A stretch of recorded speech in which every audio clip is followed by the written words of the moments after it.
원수들에게 붙들리고 재판받고 마침내 사형 선고를 받고 죽으시는 그런 내용의 말씀이 기록되어 있습니다. 우리 예수님은 아무 죄가 없으신 하나님의 아들이신데 이와 같이 우리 때문에 고난당하셨습니다. 이걸 잊어서는 안 될 것을 이렇게 말씀으로 기록해서 우리에게 은혜를 주십니다.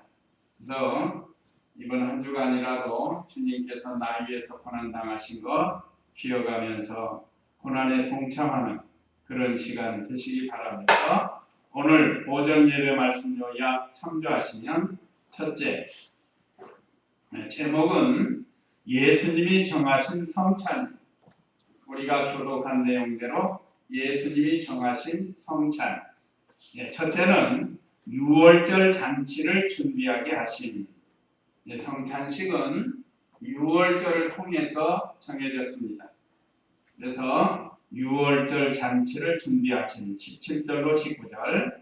그 다음에 두 번째는 예수님을 팔자를 말씀하신, 예수님을 누가 팔았는지는 다 아시죠?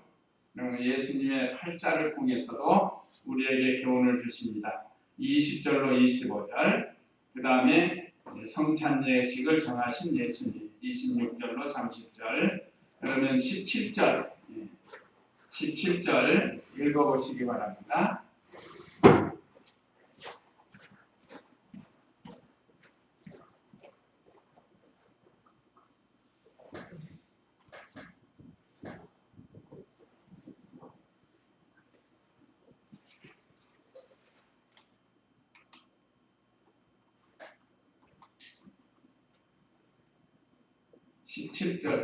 무교절 첫날에 제자들이 예수께 다가와서 말하기를 저희가 주님을 위하여 유월절 음식을 잡수시도록 어디에 준비하기를 원하십니까? 네, 여기 유월절 잔치에 대해서 질문한 제자들입니다.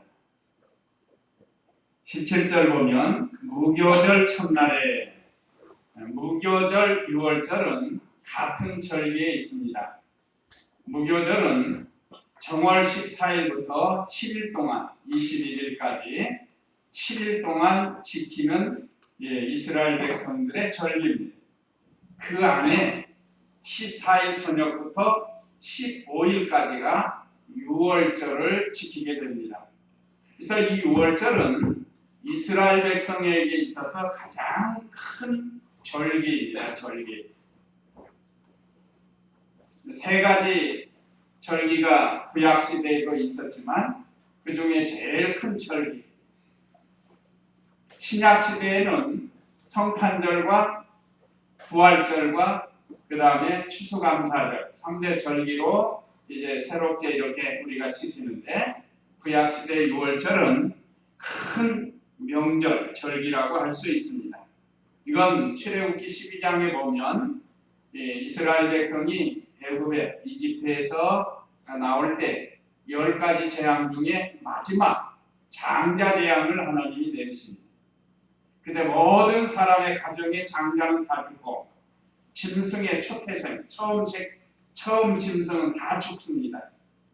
그때 이스라엘 백성은 하나님께서 구원하시려고 어린 양을 잡아서 문 임방과 설주에 달라서 죽음의 사자가 그 어린 양의 피를 바른 가정은 넘어간다 해서 유월이라는 말은 넘어가는 거예요. 그러니까 무교절은 뭔가 누룩 없는 떡을 먹는 것을 가르칩니다. 하나님께서 유월절을 정하실 때 누룩 없는 떡을 먹고 나무는 쓴나무를 먹고 허리에 띠를 띠고 지팡이를 잡고 신을 신고 그걸 먹으라고 했어요. 그건 뭔가 즉시 순종케 하려고 그런 겁니다. 또 그리스도 고난에 참여하는 것을 가르칩니다. 앞으로 그리스도가 오셔서 이렇게 자기 백성을 위해서 고난당하실 것을 예언하시고 거기서 택한 백성들이 구원 얻을 것을 예언한 그 내용의 말씀입니다. 그래서 유월절 지키는 방법 18절 읽어보세요. 예수께서 말씀하셨다. 성읍 안에 들어가 아무에게 가서 그에게 말하기를 선생님께서 말씀하십니다. 내 때가 가까워졌으므로 내가 네 집에서 내 제자들과 함께 유월절을 지키겠다 하라. 예. 그 제자들이 유월절 잔치를 어떻게 해야 됩니까? 하고 모르니까 예수님께서 유월절 준비하는 방법을 말씀을 하신 거예요. 그게 뭔가? 여기는 간단하게 나왔는데요. 원래 누가복음 22장 10절부터 13절 한번 읽어보세요. 그건 자세히 기록이 됐습니다. 누가복음 22장 10절부터 13절. 예수께서 그들에게 말씀하셨다. 보아라, 너희가 성읍 안으로 들어가면 물동이를 메고 가는 한 사람이 너희를 만날 것이니 그가 들어가는 집으로 따라 들어가라. 그리고 그 집주인에게 말하기를 선생님께서 당신에게 말씀하시기를 내가 내 제자들과 함께 유월절 음식을 먹을 계실이 어디 있느냐라고 하셨습니다 하면 그가 잘 갖추어진 큰 다락방을 너희에게 보여줄 것이니 거기에다 준비하여라.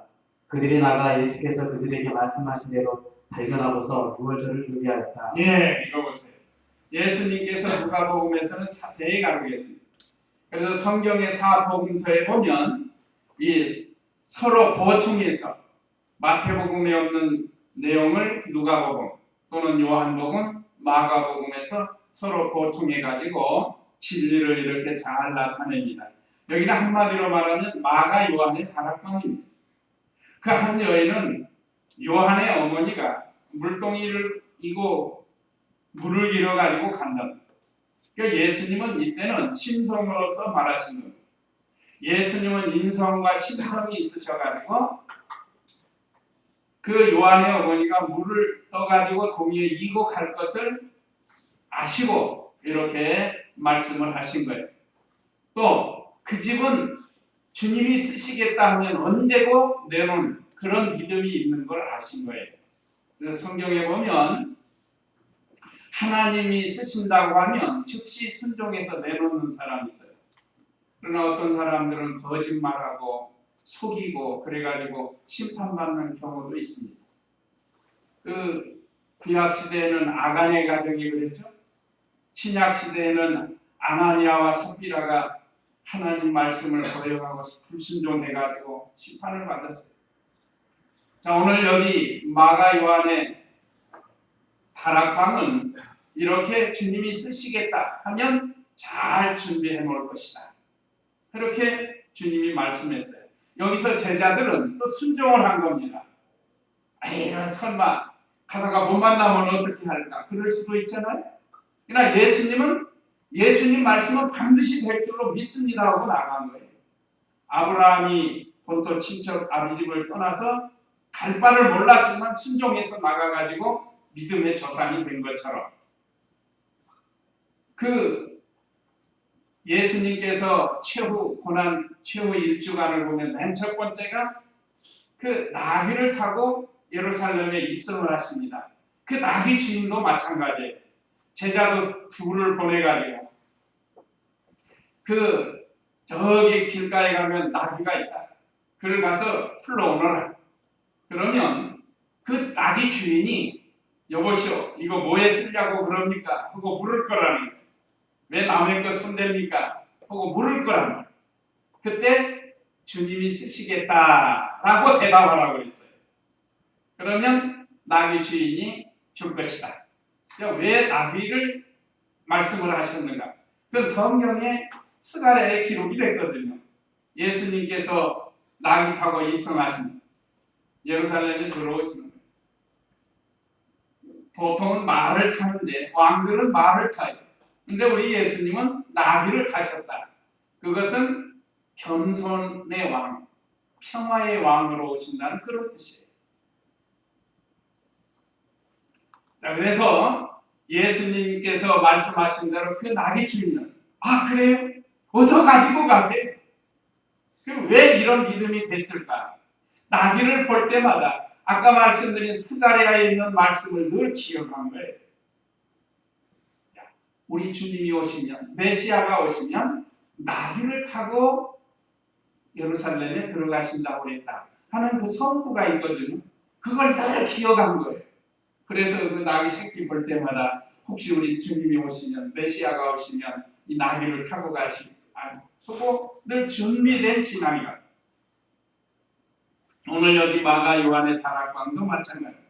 성경의 여러 성도들이 준비된 신앙을 가지고 있어요. 오늘날 우리는 예수님 재림에 대한 준비가 있어야 돼요. 재림. 오늘 밤 갑자기 오시면 아이고 하고 당황하지 말고, 오신다고 했으니까 영접하는 거예요. 준비된 성도는 어서 오시옵소서 하고 영접을 할 수 있지만, 준비되지 못하면 영접할 수가 없다는 거예요. 그래서 본문 19절 읽어보세요. 19절. 그러자 제자들이 예수께서 시키신 대로 행하여 유월절을 준비하였다. 아까 누가복음 22장에도 그대로 가서 순종해서 예수님과 함께 유월절 잔치할 것을 준비를 했습니다. 이게 최후의 만찬이에요. 사실은 이게 최후의 만찬입니다. 제자들과 함께. 그 끝난 다음에 이제 붙잡혀서 신문을 받으시고 돌아가시는 거예요. 우리 때문에. 그러나 예수님은 사흘 만에 부활하시고. 자, 그러면 20절로 25절은 예수님을 팔자를 말씀을 하셨는데, 20절 읽어보세요.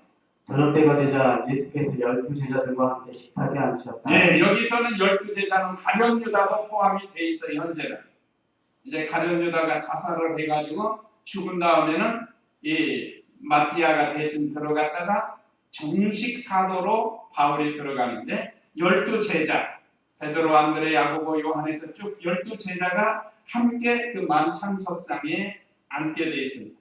그래서 그 그림 성화 보면 있죠. 예수님이 가운데 있고 제자들이 쭉 이렇게 앉아 있는 장면. 이 말씀을 근거로 해서 이제 그림을 그린 거예요. 그 그림 중에 제자들이 깜짝 놀라는 그런 내용이 있습니다. 그럼 왜 그런가? 이거 오늘 이 말씀 때문에 그래요. 너희 중에 하나가 나를 판다고 했어요. 21절 읽어보세요. 그들이 먹고 있을 때 예수께서 그들에게 말씀하시기를 내가 진정으로 너희에게 말하니 너희 중 하나가 나를 넘겨줄 것이다 하시므로 그들이 몹시 슬퍼하며 각각 그분께 주님 저입니까 하고 말하기 시작하니 예수께서 대답하여 말씀하셨다. 나와 함께 그릇에 손을 넣는 자 그가 나를 넘겨줄 것이다. 너희 중에 하나가 나를 넘겨준다고 예수님은 다 알고 계세요. 이건 전지전능하신 하나님의 이 성품을 가지고 아시는 거예요. 이렇게 말씀하신 건 회개케 하려고 하는 거예요. 회개케 하려고. 자, 이 말을 들은 제자들이 다 깜짝 놀란 거예요. 너희 중에 하나가 나를 팔 것이다. 넘겨줄 것이다. 근데 이미 가룟 유다라는 사람이 제자가 예수님의 은30에 팔았어요. 한번 14절 보세요. 본문 14절. 그때 가룟 사람 유다라고 불리는 예수님의 12제자 중 하나가 대제사장들에게 가서 말하기를 내가 여러분에게 그를 넘겨주면 내게 무엇을 주겠소 하니 그들이 그에게 은전 30개를 세워주었다. 그때부터 그는 예수님을 넘겨줄 기회를 찾고 있었다. 얼마나 속다르고 겉다른지. 이미 예수님을 팔고 겉으로는 안 한 척 했다 이 말이야. 안 한 척. 같이 예수님 만찬 석상에 앉아있고 그러면서 여기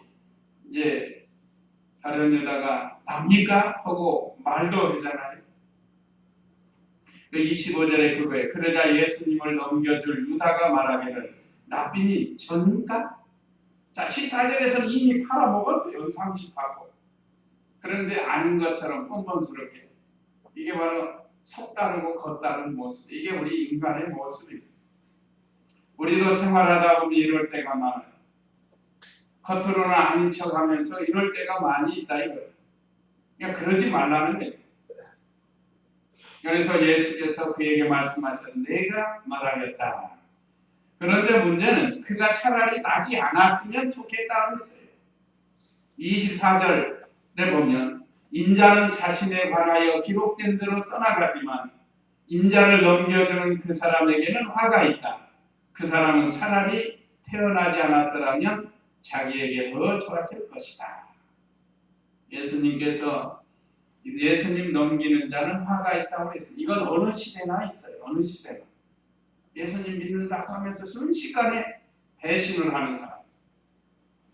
또 예수님을 이용해서 어떤 유익을 보려고 하는 것.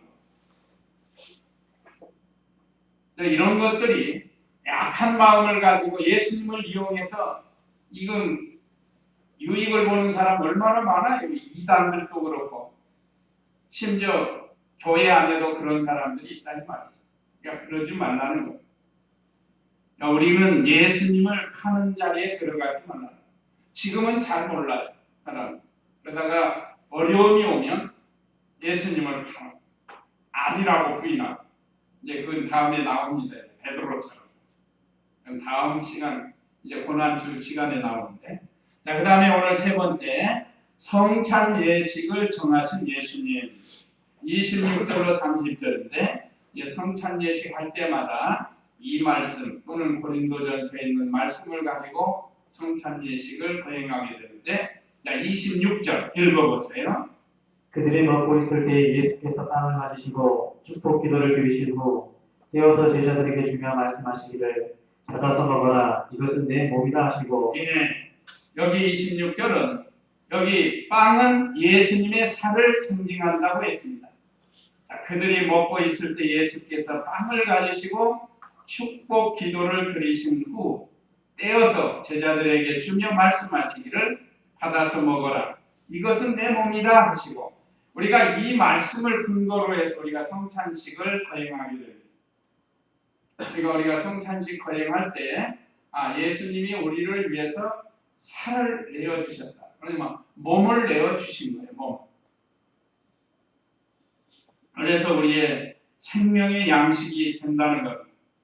우리가 영으로 예수님의 살을 먹는 겁니다. 그러니까 우리가 여기서 빵을 가지고 하지만 사실은 영으로는 예수님의 살을 먹는 거예요.